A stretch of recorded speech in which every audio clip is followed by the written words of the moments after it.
You love that legally blonde moment for Sutton Stracke? Getting the TJ Maxx. She's a Maxinista now. Shout out. My favorite thing about Erika Jayne.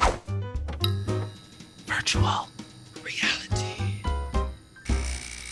I have not started a conversation this week without talking about Real Houses of Beverly Hills because the reunion part 1 of like 900 just kicked off and I was obsessed with it. How about you? Oh my God, it's all I can think about. By the way, happy Real Housewives of Beverly Hills reunion month to all who celebrate. We have 4 weeks of drama coming up and I can't wait to see it all unfold. Erika Jayne they wasted no time. Andy went right to her, talking all the questions. She's going all off. She's saying what I was thinking she was going to say about not listening to her lawyers, not listening to anyone, staying on the show. And I kind of am curious what her legal team is thinking about her reunion energy. Oh my God, I know. Well, they obviously know she doesn't give an F. How many Fs does she give? Not 0. Not 1. Like, nothing. What Erika's done this season, it is absolute trash box behavior. But it is because of Erika that this season has been so exciting. I mean, I haven't felt this excited about Beverly Hills since Kim accused Kyle of stealing her goddamn house. It's so good right now. I really thought that maybe she would just kind of this would be too real this past season for her, that she would just want some time out and just kind of cameras down. But Andy sort of made it apparent that if she is offered a contract back, which I assume she would be, she's gonna be back because rent's due on the 1st and this is her main source of income. Those bills don't lie, honey. I know she used to not look at bills or banks, but I'm sure she is now. She looked so uncomfortable when she had to admit it to her castmates and I think even to herself for the first time that this is her main source of income. Yeah. And I loved watching her squirm. I truly did. When I love when she's like, this always was your main source of income. You used to just not have to worry about your income. I'm sure all her past Bravo checks are just sitting like in a random uncashed drawer that she's like, oh, I forgot about this 500 grand. Because before that was nothing to her. And now it really is buying the dog treats, buying the glam, getting the TJ Maxx. She's a Maxinista now. Shout out. My favorite thing about Erika Jayne is that she's a Maxinista now. But yeah, she'll be counting the dollars for years to come. Isn't it wild that Erika Jayne probably makes more than the president of the United States? Remember that, like learning as a kid that the set salary for the president is $400,000 a year, and she is reportedly making $600,000 a year for Beverly Hills. Just so wild. And she implied that it was hard to survive on that salary. And also with that fact, I would say to anybody watching this in law school right now, drop out, call Bravo. You know what I mean? Like, do you really want to like change the world, or do you want to change our world by going on reality TV, letting us talk about you? Just putting that out there. Speaking of that, actually, I spoke to Sutton Stracke and she said that after digging into Erika Jayne's legal situation, it's inspired her to go to law school. Like she's currently studying for the LSAT.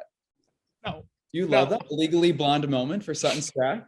You got into Harvard Law? What, like it's hard?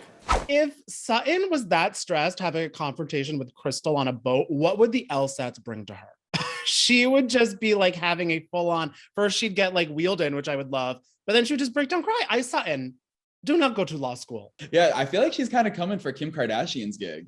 I mean, Kim really did teach me that if you do study enough to pursue law, you can get on SNL. And I mean, Sutton was like one of the first ladies to be on a late night talk show when she was the host with Maren Morris taking over for Jimmy Kimmel. So I could see Sutton breaking down some improv at 30 Rock. Who would you hire as your attorney, Sutton or Kim Kardashian? Ooh, Sutton, because the Kardashians kind of scare me in a nice way. I just would be afraid to talk to them.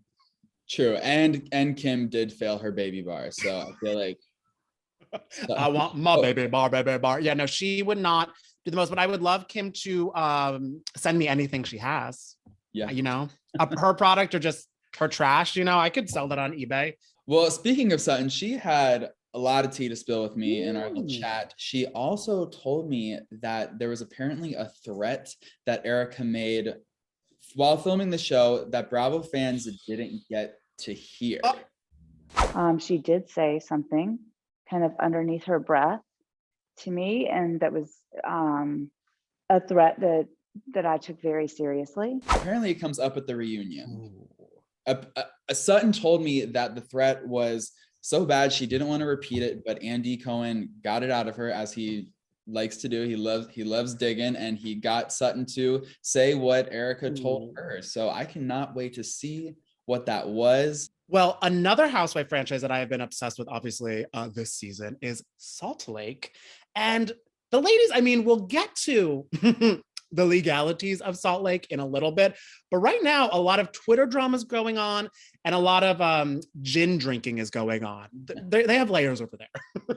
Yes, they do. First, I just got to say that the combination of gin and pie makes me want to regurgitate so hard. Like, I don't know how Lisa and Whitney got through that conversation without throwing up, whether it be from their very, very awkward friendship or the disgusting combination of gin and pie. That was so nasty. People make bad choices in life. And you know what? We can control that, just like Jen Shah cannot control whoever she hired to run her Twitter to go against Brooks. But they did have like, maybe it was an episode of awkward meetings because they had a very awkward confrontation where they just hugged it out. But Meredith in the back, just sitting with like a Sauvignon Blanc, I was like, Mama Bear is going to pounce if this goes south.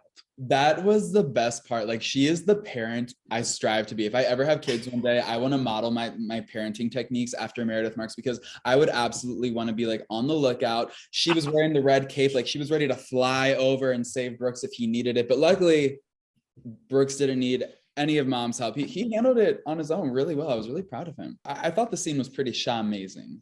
It was amazing, of course, as she likes to say. I could see Jen and Brooks have like a fun night out. I don't understand Salt Lake City, but I am so obsessed with it. All right, so I spoke to my girl, Phaedra Parks, and she had some really interesting things to say about her pal, Nene Leakes. Ooh.